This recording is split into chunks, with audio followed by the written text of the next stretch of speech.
What if you were pre-approved for decentralized capital as a property developer? What if, before you even found your next development site, you already knew that the capital was available? Not because you had wealthy friends, not because you ran flashy investor webinars, but because you were pre-approved as a competent property developer within a decentralized capital framework. In this video, I want to explain what that would actually change for developers, for investors, and for the future of property finance. So this is the problem. If you've been involved in property development for any length of time, you'll know that the finance is usually the bottleneck. Banks are slow, all commercial institutions are slow, they're conservative, they're risk averse.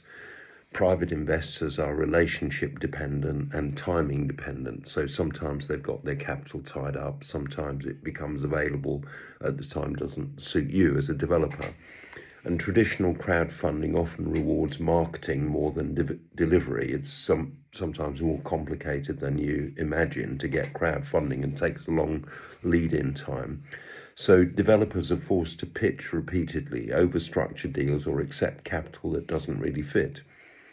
Ironically, the most competent developers are often the least promotional. So the question becomes, what if access to capital was based on proven competence, not persuasion?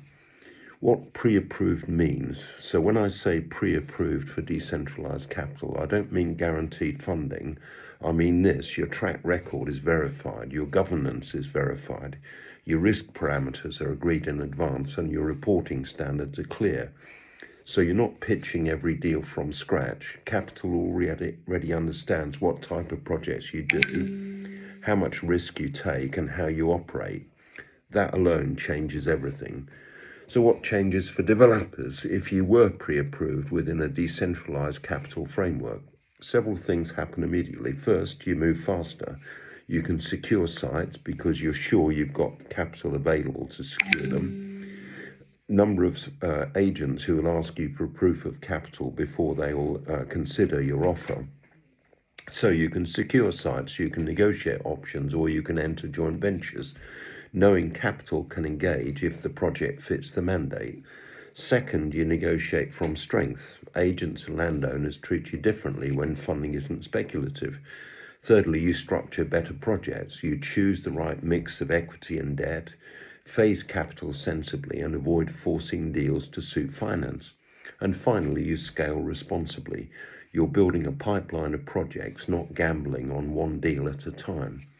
So what this means for investors, this shift isn't just better for developers, it's better for investors too, because investors aren't backing a single deal or a marketing story. They're allocating capital to a governed operator, a pre-approved operator with defined limits and transparent reporting. Risk doesn't disappear, but it becomes declared, priced, and monitored.